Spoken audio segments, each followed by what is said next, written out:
A new team will be joining the Cup Series in 2022 on a part-time basis, and Michael Andretti says Andretti may come to the NASCAR in the foreseeable future. What's going on, guys? It's Daniel, and welcome back to our video. We've got a ton of NASCAR and other motorsports stories discussed here today on the channel. Let's go ahead and just jump straight into those really quickly. Let's first take a look at the paint schemes and sponsorship news. Let's jump into those really quickly first. The first paint scheme we're taking a look at is Parker Reslow's 2022 Ponze scheme that we're going to see this weekend in its debut race at Phoenix. This paint scheme is alright in my opinion. I don't really like the yellow color on the front of the car. I think it's a little bit lack of space on it. I think it's a decent paint scheme though, but hopefully Parker Reslow in his debut can have a really good debut. It's a decent paint scheme, but it's not my favorite paint scheme overall, to be honest with you. The next paint scheme we're taking a look at is Brad Keselowski's 2020 Socios throwback scheme, which is a throwback to Mark Martin's scheme for, I think, from 2005. I love this. I'm not a big fan of the number being moved forward, and I wish for the throwback race the number wasn't being moved forward, but I will say this is a really good looking throwback, did a good job on it, and I'm looking forward to seeing the racetrack in the throwback race. The next paint scheme we're taking a look at is Chris Buescher's 2020 Socio throwback scheme, which is a throwback to Matt Kenseth from 2005 as well. I love this paint scheme as well. They did a really great job on this throwback scheme. Again, I wish the number wasn't moved forward, but overall, it's a nice looking paint scheme. They did a really solid job. Really great job on it, and I'm looking forward to see this paint scheme out on the racetrack this season. It's a really nice looking paint scheme. The next paint scheme we're taking a look at is Chase Briscoe's 2022 High Point scheme that we'll see this weekend at Phoenix and a couple other races. This paint scheme is really awesome. It's very similar to last year's, which I was a big fan of last year's paint scheme, and same with the Xfinity Series when this was an Xfinity Series. They did a really awesome job on it. I love it, and I'm looking forward to see it on the racetrack here this weekend at Phoenix. The next paint scheme we're taking a look at is Bailey Currey's 2022 Ghost scheme. Yes, the band Ghost is going to be sponsoring NASCAR Xfinity Series car. They're going to be sponsoring Bailey Currey this weekend. And shout out to Eric Eastep for this, a fellow YouTuber. Shout out to him for this. This is a really cool gesture that he did. This paint scheme looks absolutely amazing, and it's incredible that a band like Ghost, which is a band that's been around for a couple of years now, it's really awesome, and I love the band too, by the way. Really awesome the Ghost is stepping up and is going to be sponsoring an Xfinity Series car this weekend. Next paint scheme we're taking a look at is Austin Dillon's 2022 Get Bioethanol scheme that we're going to see this weekend here at Phoenix and a couple other races. This paint scheme's alright in my opinion. I wasn't a big fan of it last year, and this run is no exception. I'm not a big fan of the colors on it. It's cool though that a new sponsor is jumping up and sponsoring this weekend for Austin Dillon.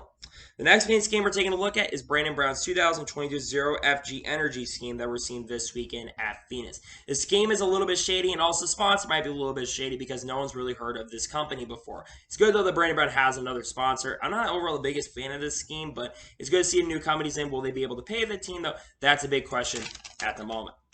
The next paint scheme we're taking a look at is Alex Bowman's 2022 Ally Best Friends scheme that we're going to see this weekend at Phoenix. I love this paint scheme. They did a really great job on it. It's better than last year's Ally Best Friend scheme. Cars work very well, and it's cool that Ally's changing up scheme for this weekend. They always do when they come here. Overall, very solid looking paint scheme, and I'm looking forward to see on the racetrack this weekend here at Phoenix. The next paint scheme we're taking a look at is Brandon Jones' 2022 Gel Weld Menard scheme that we are going to see this weekend here at Phoenix. Very similar to other Menard schemes. It's just basically the same thing as usual, so it's the fact they basically changed up the sponsor. So not much change here. It's a nice looking paint scheme though. The next paint scheme we're taking a look at is Ty Gibbs' 2020 Sports Clips haircut scheme that we'll see this weekend at Phoenix and a couple other races as well. This paint scheme's alright in my opinion. It's not my favorite one, but they did a solid job overall on this paint scheme. I do like the fact that Sports Clips is stepping up to play though, and they're going to sponsor Ty Gibbs. It's a solid paint scheme in my opinion. The next paint scheme we're taking a look at is Denny Hamlin's 2020 FedEx Office scheme that we're seeing this weekend at Phoenix. Solid paint scheme, in my opinion. I think did a really good job on it. It's very similar to the other FedEx schemes, so not much change here, but I think did a really great job on this paint scheme. The next paint scheme we're taking a look at is Kyle Busch's The Wall scheme that we're going to see this weekend here at Phoenix. Very solid paint scheme, in my opinion. They did a really great job on it. It's kind of cursed that The Wall sponsored Kyle Busch, but they sponsored him in the spring race last year, like the last year, and I love this paint scheme as well this year. The next paint scheme we're taking a look at is AJ Allmendinger's 2020 Action Industries scheme that we're going to see in his first Cup Series race of the season at Phoenix. This is a nice paint scheme in my opinion. It's cool to see the Action Industries is continuing to have a partnership with AJ. Hopefully AJ can have a good run this weekend in the Cup Series race at Phoenix. The next paint scheme we're taking a look at is Ricky Stenhouse Jr.'s 2022 NOS Energy scheme that we're seeing this weekend at Phoenix. The side of the car looks absolutely amazing, but the front of it, what are they doing on the front of it? It just looks absolutely disgusting, and it just looks so out of place. It's not the best scheme I've seen, and it's not the worst next-gen scheme I've seen so far, but overall, I'm not the biggest fan of the scheme, to be honest with you. Next paint scheme we're taking a look at is Kurt Busch's 2022 money line scheme that we're seeing this weekend at Phoenix and a couple other races. I love this paint scheme. This is absolutely amazing. Moneyline stepping up and sponsor 2311 is also really, really awesome. And I think they did a very, very good job on this paint scheme. And I'm looking forward to seeing on the racetrack this weekend at Phoenix. And the final paint scheme we're taking a look at is Bubba Wallace's 2022 route insurance scheme that we're going to see this weekend at Phoenix and a couple other races as well. This paint scheme looks absolutely amazing as well. I think did a really, really great job on it. It's one of my favorite 2311 schemes we've seen so far. Yes, it looks like a Gen 6 rendering, but let's be for real, they probably didn't have the renderers enough in the budget enough to get it through. So overall, this is a nice looking paint scheme, and I'm looking forward to seeing on the racetrack this weekend at Phoenix. And now we're going to jump on to the next story of today's episode as we're talking about M&Ms. Now, they are going to be letting the fans vote for the throwback scheme that we're going to see. You have 5 options. I think it's 1998, 2002, 2003, 2007, and 2008. You have those 5 options for which scheme you have. So, for me, which one I would vote for, and you guys can decide what you want. These all look really, really good, but if I'm going to vote for a scheme that we're going to choose for, I'm going to go with the 2002 scheme. The 2002 M&M scheme is my favorite M&M scheme that's ever come out. It was driven by Ken Schrader when he drove, I think, for Nelson Bauer's team, the I don't remember which team, but M2 Motorsports, whatever the team was. I think that's the scheme that needs to be run. You guys can decide which paint scheme you want to run, but in my personal and serious opinion, I believe that that is a scheme that they need to run. So hopefully that's one they choose, but we're not sure what they're going to do, but that is one they should choose, in my opinion. And now we're going to jump on to the next story of today's episode, as we're talking about Bristol Motor Speedway, as it was announced yesterday that Bristol Motor Speedway is going to hold a pre-race service on Easter Sunday before Bristol Dirt Race happens. So Chris Tomlin, who's a Grammy Award-winning Christian singer, and Max Larcuto are going to be doing some of the stuff for the pre-race. And also, Gary Levox, who's a former singer of Rascal Flatts, because Rascal Flatts, I think, broke up just very recently. They basically decided to break up. Dave is going to be singing the national anthem this year. I think it's really cool. Of course, the Bristol Dirt Race is going to be taking place on Easter Sunday this year. This is going to be the first time that a Cup race happened on Easter Sunday in many, many years. This is a really cool gesture they're doing, and I'm happy to see that Bristol Motor Speedway is stepping up to the plate in doing this. And now we're going to jump on to the next story of today's episode, as we're talking about Jason Bergeron. As was announced yesterday by Bob Pockrass, that Jason Bergeron, NASCAR Fair Board member Jason Bergeron, resigned today. He had 1 month left in his term and amid professional obligations. He has had the most critical comments about Bristol Motor Speedway's proposal for the fairgrounds. No update at meeting today. The run board will get financial details. He was the one that's been really, really opposed to a lot of it. Basically, he's had a lot of questions. People have answered those questions for him, but he's basically not answering the questions and basically doesn't feel like he's getting the right answers that he really, really wants. He's not a big fan of the National Fair Board proposal.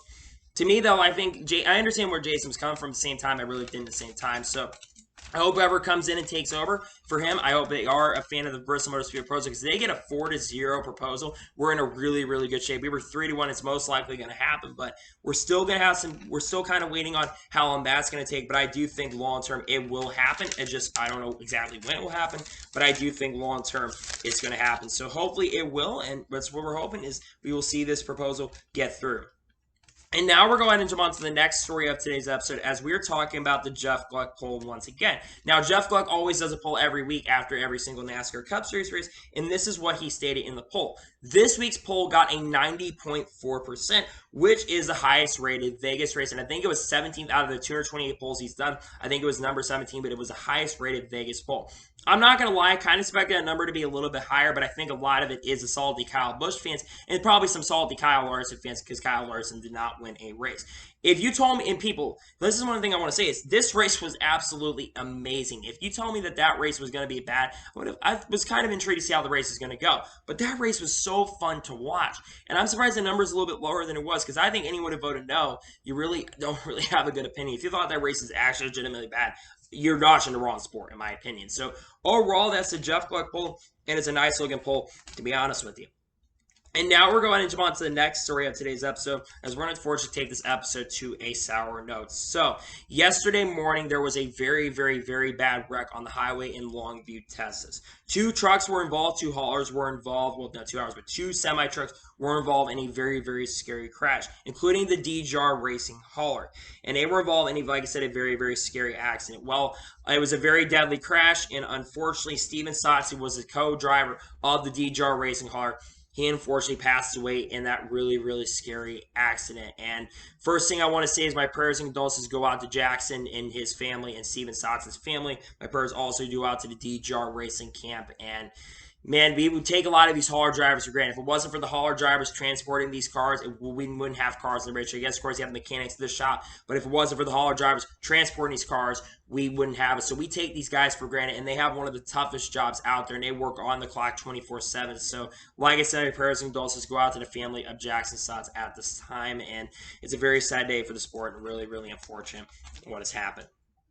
And now we're going to jump on to the next story of today's episode, as we are talking about Alex Bowman and Kyle Busch. Now, this is something that's been really, really funny. If you watch the end of the race, Kyle Busch, and Jeff Gluck reported this too, Kyle Busch had some really, really funny comments basically saying he's backed into every win he's gotten and doesn't really deserve this victory. Well, Alex Bowman decided to play a little bit of fun with this, and Alex Bowman is known to be funny when he has a great personality, by the way. He's known to always have some interesting gestures in regards to him and Kyle Busch. He decides to put his shirts for 18% of the proceeds on the shirts that he gets, all luck and no skill shirts. On the shirts he said, will go to an animal shelter. Well, Kyle Busch later decided on his website to have a little bit of fun. He decided to put 48% off all his shirts on his website. Overall, it's all in good fun. I understand where Kyle Busch is coming from because he really was out there, but he could have taken 2 tires at the end of the day. But I thought it was really, really funny and a really, really cool gesture that you're right there. I think it's a really cool gesture, to be honest with you. And now we're going to jump on to the next story of today's episode, as we're going to talk about Lapsled. Now, this is something I found very, very interesting. So far, no driver in the Cup Series has led more than 100 laps. Right now, Tyler Reddick has led the most laps with 90. Ross Chastain has 83 laps. I think Kyle Larson has around 62 to 63. And I think a couple other guys are up in that 60 to 70 lap range so far. I think that's really surprising, considering I think at this point last year, after 3 races, I think Larson was the first to get to 100 laps. I think he led over 100 laps at Las Vegas. I think he led a lap or two at a couple other races earlier in the year as well. But it's very surprising that no one's led over 100 laps before. Now, I'm expecting that to change this weekend because some drivers are really, really close. Like I said, Tyler Reddick, who historically really good at Phoenix, I think he only needs to lead 10 laps to get to 100, and I think someone's going to dominate this weekend at Phoenix. So I think that's really, really interesting that so far no one has led over 100 laps this season. And now we're going to jump on to the next story of today's episode, as we're talking about top 10s. Now, so far, this is something I found crazy. So far, 25 drivers have scored a top 10 through the first 3 races. The last time that this happened in the Cup Series, get this, was 1973. Now, they had 26 drivers who had top 10s, but the last time more than 25 or more people got top 10s was almost 50 years ago.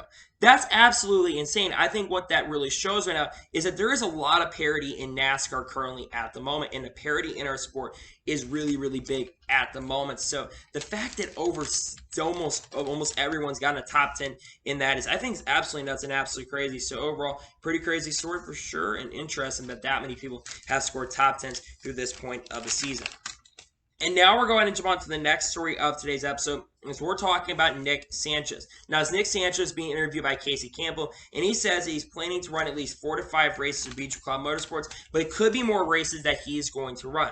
Now, Nick Sanchez is going to be making his NASCAR Xfinity Series debut this weekend for Beach Club Motorsports at Phoenix International Raceway, and he also, of course, has won ARCA win so far, which won last year at Kansas. Nick Sanchez, of course, is part of Rev Racing, and it's being full-time for that championship as well. Nick Sanchez, I think, is a very, very talented driver, and I think he can honestly win the championship at ARCA this year. Now, what are my over expectations in the select race that he's going to run for Beachman Club Motorsports? I think he's honestly going to have some really, really strong runs. He's a really, really talented driver. He's done really, really well with the Rev Race Group and is really taking it and showing what he's going to be able to do.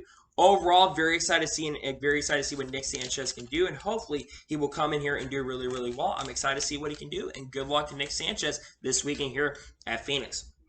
And now we're going to go and jump on to the next story of today's episode, as we're talking about Bubba Wallace. Now, earlier yesterday, Bubba Wallace was on CBS The Morning Show. And basically in there, he says that he says NASCAR is trending upwards. Now, the reason I'm really talking about this is the headline they put out. They called him a NASCAR champion. Now, don't get me wrong. Bubba Wallace being on the CBS The Morning Show, I think is absolutely fun.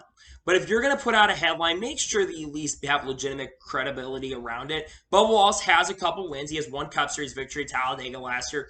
And he has, I think, 7 or 8 Camping World Truck Series victories. But Bubba Wallace is not a driver who's won a Cup Series championship yet. He's not won a championship in any of the respective series yet. And he honestly could happen. Bubba Wallace could win a Cup Series championship one day. It's very, very possible. If Bubba Wallace continues to improve, especially help with Kurt Busch, he could become a Cup Series champion. It's very, very possible. But if you're going to put something out like this, have legitimately say, oh, he's not won a championship. These guys won a Cup Series race. The thing is, I understand what they're trying to do. They're trying to get to the point where you're talking points and stuff. But at the same time, if you're going to talk about something like this, at least for the love of God, be honest and sincere with what you're doing. So overall, in my opinion, I don't really get why they decided to not go ahead and basically call him a Cup Series champion. I really don't understand that, but it's cool that he was on CBS Morning. I agree that NASCAR is trending upwards.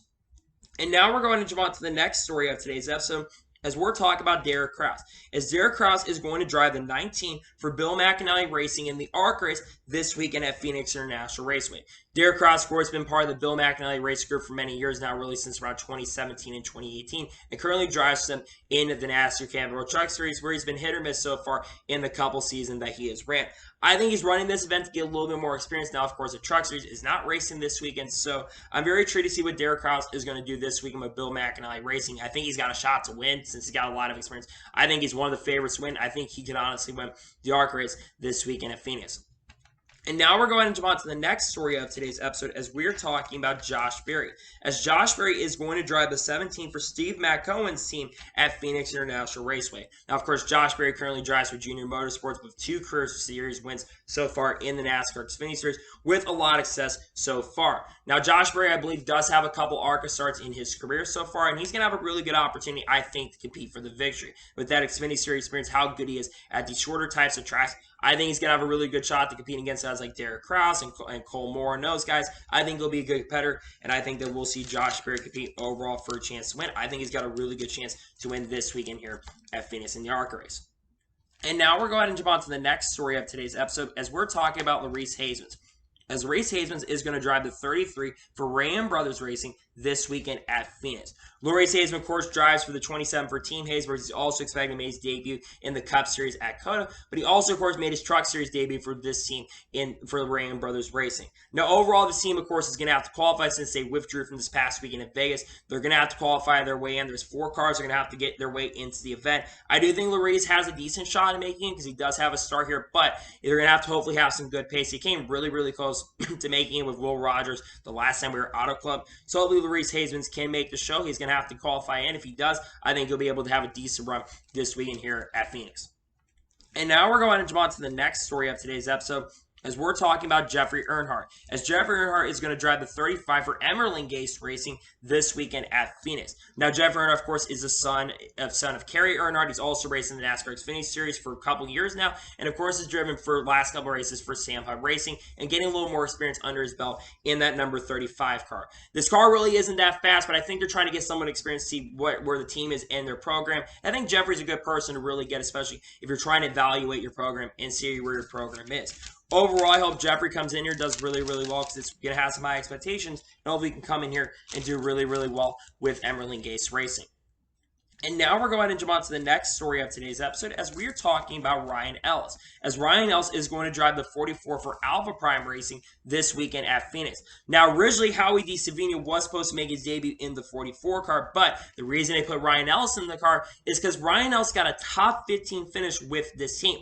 I think Ryan Ellis is a very, very talented driver, and he's a driver I think that could have a lot of success if you give him the right opportunity. He said this too, that this is the best equipment that he's ever had, and I entirely agree with him. I think this is the best car so far that Ryan Ellis has had in his short career. So I think Ryan Ellis, like I said, getting an opportunity in this series is really, really awesome, and I think he has one of my expectations this weekend. I do think that Ryan Ellis does have a chance maybe for a top 15 or even a top 10 somehow. I know those are high expectations, but Ryan Ellis knows how to get it done. He knows what he's doing, and I really think that he will be a really, really good competitor this weekend. So overall, really excited to see that he's back behind the wheel, and I do hope that he does really, really well this weekend here at Phoenix in the Xfinity Series.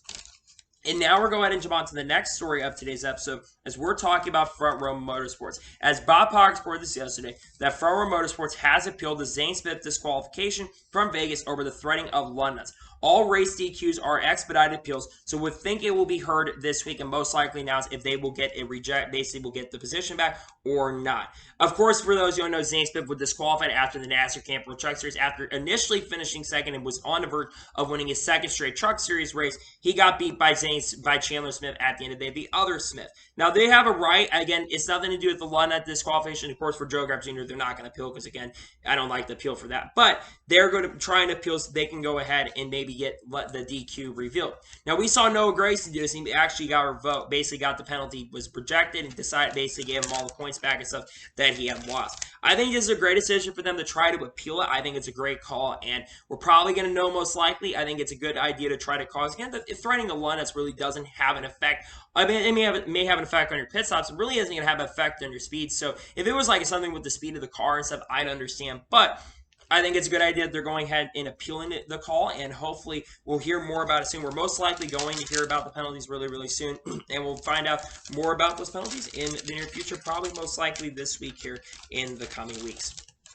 And now we're going to jump on to the next story of today's episode, as we're going to talk about Austin Cindric in the Daytona 500. Now, we talked about this a couple times on my channel that NASCAR basically was going to let the teams take the Daytona 500 winning car. Well, it was announced yesterday that the Austin Cindric winning Daytona 500 car is back in Daytona and will stay there as part of the tours. NASCAR planned to allow teams to reuse the car because of the parts and pieces shortage, but Team Penske didn't want to race it again because of the historical meeting. I am very, very happy that they're bringing this car back to Daytona, the Daytona 500 winning car. They're bringing it back, and they're going to be putting it in the museum. I think that's a great gesture that they're doing right there. The NASCAR is doing it. And Team Penske, they were not planning to use the cars. They didn't want to use it as historical meaning. They wanted to go ahead, and they were going to put it in their museum in Phoenix, basically using the museum, Motorsports Museum they have in Phoenix. So this is a cool gesture that NASCAR is doing and allowing them to bring it back, and they're going to have it in the museum. And NASCAR, I think, has worked with the team, and they do have, of course, they're using a backup car, the Timmy Hill backup car, and BM Motorsports backup car that they had. That's what they're using for their cars right now and their backups, because I don't think they've had to use a backup car yet. They did have a wreck at Vegas, but it really wasn't a very, very serious wreck where it caused a lot of damage on the car. So overall, very, very exciting news, and glad to see that they're bringing it back to Daytona. I think that's a really, really cool thing, and overall, very, very exciting news that they went ahead and brought it back. I think that's a great decision that they made, and overall, a great decision overall. And now we're going to jump on to the next story of today's episode, as we're talking about NASCAR officiating. Now, Elton Sawyer, who basically runs, I think, the Truck Series Officiating, one of the guys who runs the Truck Series Officiating group, he basically confirms that meetings will continue to ensure that what happened at the end of the last Friday's race will never, ever happen again. Now, we're talking because of this Spencer Boyd situation. Spencer Boyd wasn't involved in a very, very horrendous accident. There was video footage that came out, and I think he hit the inside or outside wall really, really hard and dislocated his shoulder. Now, he is expected to be back behind, don't worry for those of you who are Spencer Boyd fans like myself, he is expected to be back behind the wheel at Atlanta. He basically had checkups up, and they basically evaluated him and cleared to go. He had to go back to Charlotte this week, but he will most likely be back behind the wheel at some point here at Atlanta Motor Speedway with Young's Motorsports. And I do agree with that. And one thing I will say is I think that they are taking accountability. They basically said we should have thrown the caution at the white flag, and this never would have happened. We wouldn't have had a situation where we had a driver getting seriously hurt or seriously injured. That's one thing I will give this team, the group, the officiating team, props. They made a mistake, and they're taking accountability and responsibility for their actions. And one thing that they'll do is they will continue to learn from it. That's one thing that they're going to have to do, is they're going to have to continue to learn. Everyone makes mistakes in our sport. That's one thing, part of the sport is everyone makes mistakes. Absolutely. But at the same time, it's good that they are taking accountability for the mistake that they made, because you got a driver seriously hurt in a truck. And I know that everybody says, oh, NASCAR is a much safer sport. But let's be for real here. You can still get very, very hurt. And a driver actually did get seriously hurt. So overall, in my opinion, I think this is a great call. They decided to go ahead and say, we need to do a better job. We got to continue having meetings to see what we can do better as an officiating group, and they got to continue to do better. And I'm glad that they decided to go ahead and do a much better job on that part. I'm very happy to see that they're continuing to improve, and hopefully we'll see more improvements when it comes to officiating calls from the tower going forward.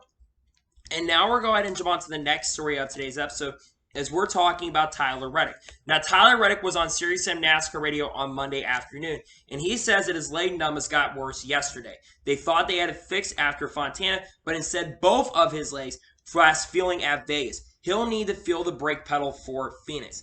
This is definitely one of the concerns that I have seen a few drivers bring up. I think Eric Almirola said that had issues at Vegas last week, and Tyler Reddick, of course, for the last weeks, he's had issues with fuelings in the car. Now, what could be causing this situation? Well, I think there may be one big factor, and is the way the cars are being seated and stuff. And remember, these cars don't really have I think they have a flat board, if I'm not mistaken, on the bottom of the car. So they're much different compared to the old cars, and I think the drivers are not accustomed and used to it. So I think one thing that really could be done here is they could adjust maybe the seating patterns, but drivers' health is very, very important. In fact, that we've had a couple of concerns. Of course, there's other concerns like the tire situations and stuff, among a few other concerns around it. But this is a concern that really not been brought up, and I think that NASCAR or somebody will need to adjust it, or this is a team thing that can be adjusted, which again, I think if this is a situation where the teams can fix it, that's not a major problem. They can fix that on their own. But if it isn't a team situation, it's more of like a major, major problem that could get drivers in trouble. And again, I think that's one thing we'll have to be brought up is potential of relief drivers. And RCR does have a couple of Xfinity Series drivers that they could bring in if they need to bring him in. That being said, though, I do hope that this situation gets under control and hope it does seriously get fixed in the near future, because we don't need drivers getting on the verge of getting seriously hurt or seriously injured. So I do hope it gets addressed very, very soon. Hopefully there's a way that they can fix this long term going forward. And now we're going to jump on to the next story of today's episode as we are talking about Imola. As F1 has announced that they will continue to race at Imola Speedway until 2025. Imola hosts, I think, one of the I think it hosts the Italian Grand Prix. Is at Monza or Imola? I don't remember. But Imola is going to be hosting F1 races at least until 2025. And it is very possible that Imola could continue hosting races long term and hosting races in the future after 2025. We've seen some pretty exciting races at Imola, and it's been on the grid for many years. I think they brought it back a couple years ago, but it had been on the F1 circuit for many years back in the day. And it's cool that they are going ahead and bring Imola back on the circuit. I think a track like that being back on the circuit, I think is a very major good thing. So overall, I think this is, again, it's very exciting to see that we're continuing to see old circuits come back. We saw COTA get extended, I think, for like 2028. Remember, we had a lot of concerns about COTA being on the schedule, but luckily that track is not going anywhere anytime soon. So that's very exciting news overall that Imola Speedway is going to be back on the schedule. And again, another circuit that's continued. There's going to be a lot more circuits that are going to be announced long term in the near future and the foreseeable future. And overall, very exciting that Imola Speedway is going to continue being on the circuit long term. And now we're going to jump on to the next story of today's episode as we are talking about the Bristol Dirt Race. Now, Bob Cox reported yesterday that Bristol has changed the banking of its dirt service and that it will be progressive banking. Steeper at the top than at the bottom, with it flatter at the bottom of the banking. It's 16 degrees at bottom to 18 degrees in the middle and then 19 degrees. Last year, it was a straight banking of 18 to 19 degrees. Now, this is definitely very interesting. It's going to be very similar to the current Bristol that we have, the concrete Bristol, where there is progressive banking that they introduced in 2007. Now, I'm not sure how this is going to affect the racing. I do like that they're trying to experiment with it and stuff, but maybe it will produce better racing because, again, I don't remember if it became a one-groove track or a two-groove track, but maybe what they're trying to do is they're trying to get that outside line moving in and stuff, and they're trying to produce better racing. Now, I think you're going to get better racing regardless because of the fact that you're going to have it at night and there's not going to be dust problems. But one thing that they're also going to have to do is make sure they pack down that top link is one of the issues from the last year's race. And don't get me wrong, I thought the Bristol Dirt Race last year was absolutely incredible and absolutely amazing. I think it was one of the best races of the year. I know a lot of people disagree, and the rain did affect that and the dust issues affected that. But I thought Bristol Dirt Race was really good last year. But I will say that the fact that they are going ahead and changing up, making it progressive banking, I do find that really interesting. I do find the fact that they're going to change it up to progressive banking. I'm very intrigued to see how it is. I don't really think I've ever seen I've not seen many dirt races in my time. I've seen some, but I haven't seen a lot of races progressive banking. I know Peevely has a little bit of that. I know that for a fact I'm from that area, so I know they have a little bit of it. Maybe we'll see some guys go on the Highland and get some really strong runs off the corner on dirt, and I think we'll see guys winding and stuff. I'm definitely very excited for Bristol Dirt Race. It's going to be on Easter this year, on Easter evening. I think a lot of people are going to tune in and watch that event, so I think it's cool that they're changing. I think it's intriguing they're changing up. I don't know if that will have a positive effect or a negative effect, but I do like the fact that they're going ahead and changing it up. I think that's a cool thing, and overall, very excited they're going ahead and changing up the Bristol Dirt Track, to be honest with you. And now we're going to jump on to the next story of today's episode as we're taking a look at a really quick paint scheme as we're taking a look at Ross Chastain's 2022 K1 speed scheme that we're going to see this weekend here at Phoenix. This paint scheme looks absolutely incredible. I think they did a really great job on it. It's very similar to his test scheme, but they did a really great job on his paint scheme, and I'm looking forward to see on the racetrack. And again, it's a nice looking paint scheme. Looking forward to see on the racetrack this weekend at Phoenix. And now we're going to jump on to the next story of today's episode as we're talking about Parker Chase. As Parker Chase just announced a few minutes ago that he will drive the 26 for Sam Hunt Racing at Circuit of the Americas, who making his NASCAR Xfinity Series debut. For a lot of you do not know who Parker Chase is, Parker Chase currently drives for Row Motorsports on a part-time basis. And for many years at a young age, he had been competing in IMSA. And I think he maybe has won a couple class races in IMSA. So he does have a lot of road course experience. Now, overall, Parker Chase had a couple really strong road course races going, but they weren't overall the most impressive when he drove for KBM. But he does have a really good opportunity here with Sam Hunt Racing. I think this team's going to have really good speed. I think he's got a good shot maybe for a top 10 or maybe even a top 15. But ultimately, I think a top 10 should be the goal for Parker Chase. And yeah, I know it's really high expectations for a rookie driver who's never had a NASCAR Xfinity Series start. But you are in a pretty decent car. These cars aren't winning cars yet. But I do think that you're going to be in a pretty good car. So overall, I do hope he comes in and has a really good job. And again, it's really cool to see the guy making his Xfinity Series debut. Parker deserves the opportunity. He's had some good starts of entering motorsports in the past. And overall, I'm very excited to see that we're going to see Parker Chase make his NASCAR Xfinity Series debut. Good luck to him. He's going to have a lot of good opportunity here. And hope that Parker Chase can come in here in Xfinity Series debut and do really well. And now we're going to jump on to the next major story of today's episode as we're talking about the Las Vegas TV ratings. Now, the Las Vegas TV ratings came out, and they're very positive. According to Adam Stern, Fox Sports earned a 2.71 rating and 4.544 million viewers for Sunday's NASCAR Cup Series race at Las Vegas. This is up from a 2.51 rating and 4.24 million viewers for last year's third points race at Homestead and the most watched sporting event of the weekend.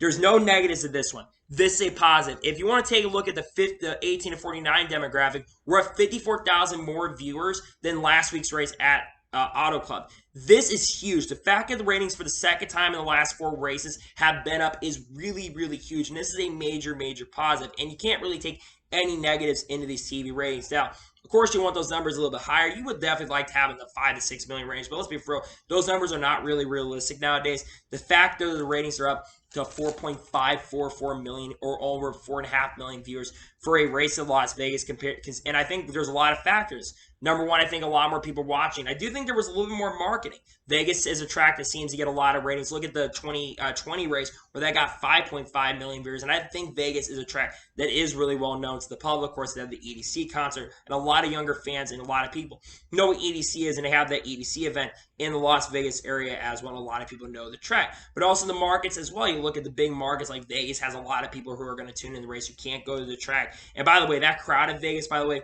looks absolutely awesome.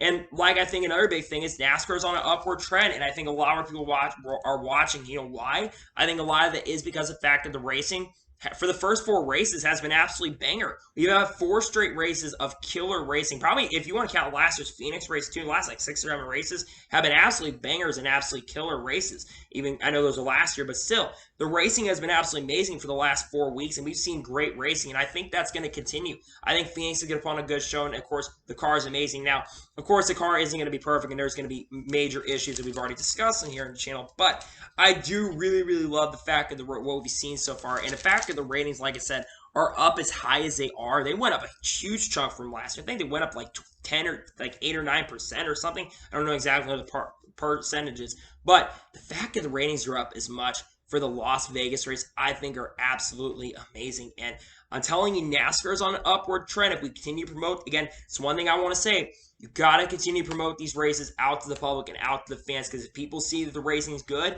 they're going to come back and watch. And I think a lot of people watch first. I'm like, you know what? This is really fun. And for the first time in years, the intermediate racing was fun. I know some people were calling for more intermediate tracks, but we don't need any more intermediate tracks. Continue to push for short tracks. But that being said, the racing has been so fun to watch as a fan.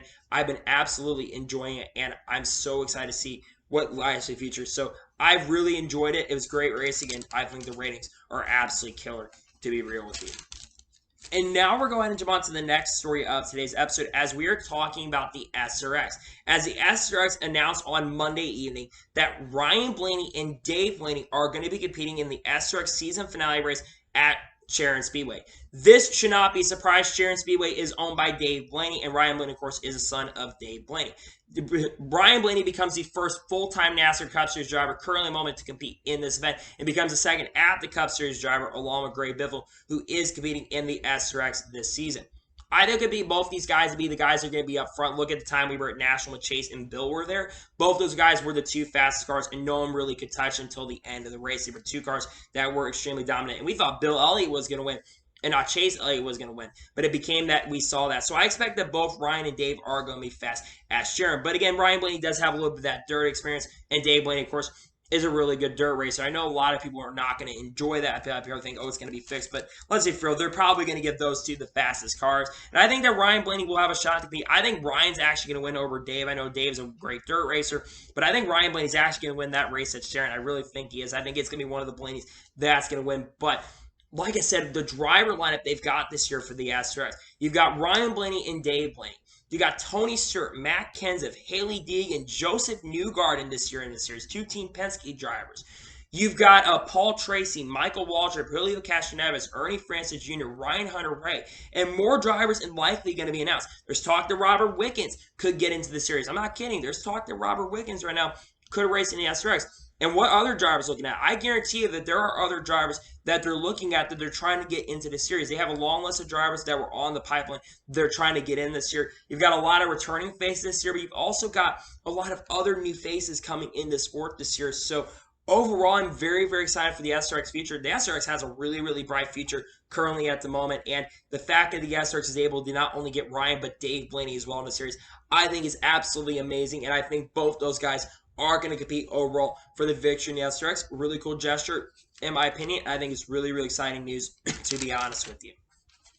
And now we're going to jump on to the first of two major stories in today's episode, as we're talking about Team Stange Racing. That's right, there is a new Cup Series team that is joining in 2022 on a part-time basis called Team Stange Racing. They will be entering the Cup Series in 2022, with Daytona Token being a sponsor on the car. The driver is going to be former Formula One driver competing 24 Formula One races and former IndyCar and kart driver Tarso Marquez. The races that they will run are Road America, Indianapolis Road Course, Watkins Glen, Daytona, Charles Roble, Las Vegas, Homestead, and Phoenix. And also, they are planning to run a Truck Series race at Sonoma as well. To give a backstory on Tarso Marquez, we'll start with him first. Tarso Marquez, like I said, is 24 career Formula One races, and he competed for the Minardi racing team, but did not score any points. Let's say from a Minardi F1 team back then, really was not the greatest organization, and also has competed in kart where he was only able to score one lead lap finish or one top 10 finish, but he's never been in great equipment in the IndyCar kart series. I think it's really cool that he's coming back. Let's also talk about his teams. I think a lot of people have had some major questions around the team, Stange Racing. This team is a legitimate team. I did a lot of research and digging around this team. This team is a Chicago-based team. They're the only Chicago-based team currently racing in NASCAR. They were formed in 2012 by John Stange. And they do have quite a few ARCA starts. They've had drivers like Marvea Default, I think Oriol Servia maybe have been one of the drivers, and also Frank Kimmel and a couple other guys have competed for this team as well. On top of that, this team actually has competed in the Indianapolis 500. They were around, I think, for 2019. I think it was when MotoGrader was a sponsor, and they were called MotoGrader. They partnered up with Aero S&P, and they competed and had Oriol Servia in the car. They qualified into the event easily, and they ended up finishing 19th. They also ended up pissing off Alexander Rossi in the event, but they were able to qualify and put together a very strong run. Now, it's unclear what engine. They're probably most likely to have Roush Yates engines in their cars, and it's unclear how competitive they're going to be, but they're going to run on a part-time basis. I think what's so cool about it too in NASCAR, you're seeing this. There's a lot of drivers were former F1 drivers and all these other drivers coming out of retirement. Gray Biffle's back in the Cup Series. That was a big shock to me. Tarso Marquez, who hasn't raced has not raced, I don't remember the last time he raced. And then, of course, you've got Jacques Villeneuve, who's run the Daytona 500, and a couple other races. Carl Lewis has been interested. Jimmy Johnson's been interested. We've had Tony Stewart interested, and other former guys like Mark Martin, who's loved what he's seen out there. And I think that's what this next-gen car is able to do, is you can bring these teams in and stuff that have not shown up in years or have not been around, and they can show up and race and stuff. And the big question I have for Tarso Marquez as well is, will he be able to run Daytona, Vegas, and Homestead and Phoenix? Because, again, I think you have to get clearance to run Daytona. I believe you have to have the Super Speedway start. Now, they did give Jacques Villeneuve that clearance, but, again, he did have a Super Speedway start, of course, trying to qualify in Daytona 500 2008, also competed in the 2007 Talladega race, but it's been 15 years, so it was very unclear if he's going to get cleared, but he was cleared to race. Now, back on this team, though, I'm very excited to see that a new team is showing up. It's good because, again, it's going to be more cars at the track. We do know that there's going to be a couple more. We're going to know that there's going to be seeing Team Hasbro most likely on a part-time basis, and NY Racing's showing up on a lot of races this year. And just having a new team in this Cup Series that really we did not know about and never saw coming is absolutely incredible. And the fact that Tarsa Marquet, who's not raced in a few years now, is coming out of retirement and racing in NASCAR, I think it's absolutely great. And what other drivers are considering that haven't raced in years? Maybe we're going to see like Alex Tagliani come back. I know he's racing in the Penny Series right now. Why not he come back around? What about Andrew Ranger? What about other drivers that could come out? I'm not really sure, but I do love the fact that you have a new team that is joining the Cup Series this year. I think having the team like this join in the Cup Series, yes, on a part-time basis, including a Truck Series race, I think is great. Now, what are my overall expectations for this team? My expectations are not very high just because he haven't raced in a few years. My expectations are not very high.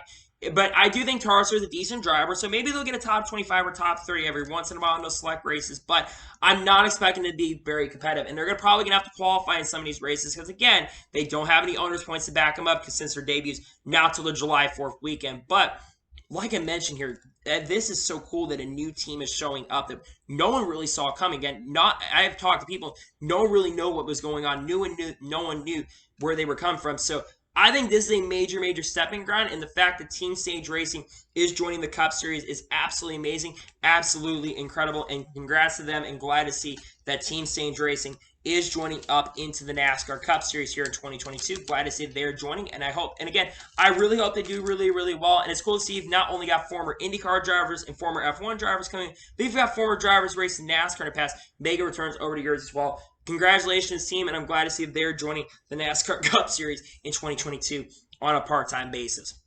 And now we're going to go ahead and jump on to the final major story of today's episode, as we're talking about Andretti Autosport and the possibility of them jumping into NASCAR. It was reported by Adam Stern on Monday afternoon, early afternoon as a matter of fact, but Michael Andretti says that getting Andretti Autosport into NASCAR could be an opportunity down the road, though it's not on the front burner currently.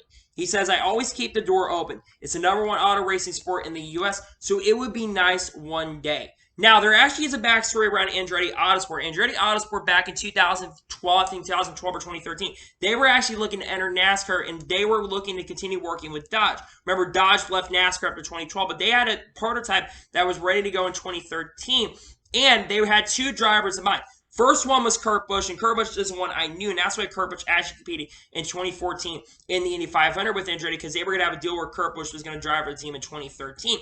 The other driver was Matt Kenseth, which I found very, very surprising, considering the fact that Matt Kenseth eventually went to Joe Gibbs Racing. But Matt Kenseth was one of the drivers that was going to join, but they were going to come around in 2013. Now, over the years, we've heard about Andretti maybe joining in this sport, like I think there was rumors back in 2017 and 2018 they were looking to partner up with Richard Petty Motorsports and field another car for the team and have like one of their IndyCar drivers come over as well. But now this team is looking to come in. Now, of course, Michael Andretti does have other priorities. Of course, he's trying to get a F1 team going with Andretti Global Formula 1. And the drivers most likely are going to be Kyle Kirkwood and Colton Herta, or it's going to be Logan Sargent and Colton Herta if their team is approved, which we're supposed to be hearing that very, very soon if that is going to get approved. But if that doesn't get approved, which I think it's going to get approved, but if it doesn't, maybe he could focus on coming over to NASCAR. And how would they come into NASCAR is the question. Well, #1, they have to probably come in with a new manufacturer. And there's a manufacturer that has been rumored over the last. There's two manufacturers that have been rumored to maybe joining NASCAR. Of course, Dodge. We've heard the rumors of Dodge for the last couple of months, and NASCAR basically was blatant out about a couple months ago that they said that Dodge is definitely the #1 priority, is one of the manufacturers they've been talking. They said we're not saying it is, we're not saying it isn't, that they are looking to come into NASCAR. So Dodge is definitely one of the manufacturers looking to come in. The other one is Honda. We heard about Honda back in July and August that they were looking to potentially get into NASCAR, and they at one point were the lead manufacturer. And Honda makes a lot of sense. Honda is one of the fastest growing cars that is being sold out there right now, and a ton of people have Hondas right now. So Honda would definitely be there. And Andretti, of course, they were looking, like I said, back in 2013 to jump into the Cup Series. But they also, Honda had, of course, Andretti Autosport currently drives for Honda in the NASCAR, in the IndyCar Series currently. So it would make sense they would come over with one of those manufacturers. But the fact that Andretti Autosport's looking to come in, there's other factors that too. And I think another big factor and the reason they're looking at it is the next-gen car. You think about a lot of these new teams that have shown up over the last couple of years. Of course, got Team Haysbers that showed up this year. 2311 with 2 cars. Trackhouse with 2 cars. You've got Live Fast Motorsports, who's maybe we've got one in the maybe in the long-term future could look at a second car. You've got Colleague Racing, who's got 2 cars. You've got Junior Motorsports looking to jump up the Cup Series, and now you've got an IndyCar team that's looking in the long-term future to join NASCAR. I think that would be amazing if Andretti, the name Andretti. Now, the Andretti name has been in NASCAR before. They actually beat it in the 1967 Daytona 500, Mario Andretti. And Mario Andretti actually won the 1967 Daytona 500 in his first start, if I'm not mistaken. He was one of the few drivers that's gotten a win in their first start, and Mario Andretti was able to get that done.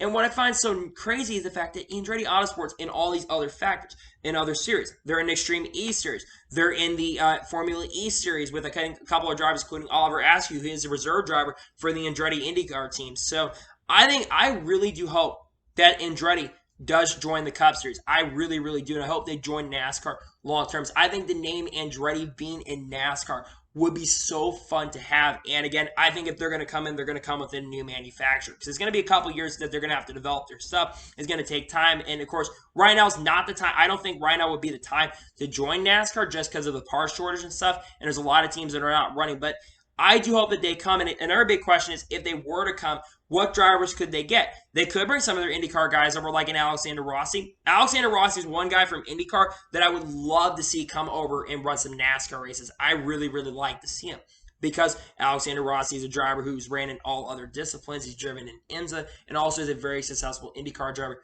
who's had a lot of success. So that would be a driver like, see if they're going to form a team in NASCAR, he would be a great driver to go with. And of course, there's other free agents that they could get long term. And of course, there's other guys who are going to be free agents if you're going to start a team up who are talented, could jump up. You got drivers in trucks now who I don't think will be up for a couple years now. But I really want to see the Andretti name in NASCAR. I think it'd be very, very awesome. And I do hope long term that the Andretti name does get to show up to NASCAR in the future. So anyway, that's today's Law NASCAR and Motorsports video. I want to thank you guys for watching. Please subscribe to the channel, notification on, be notified when a video does go live on my channel.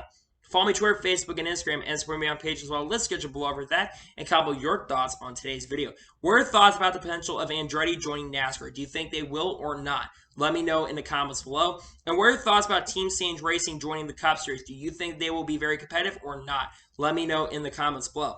Tomorrow on the channel, we're going to have picks for Phoenix on the channel in the morning. You should definitely check that out. I've got some things around that I may be working on for that in the future. And then we'll have a news video on Friday, and then we'll have a lot of other couple projects that are going to be on the way very, very soon. So anyway, like I said, I want to thank you guys for watching today's video, and I'll see you guys next time for great, awesome NASCAR and other motorsports content on the channel like this. Take care, everybody.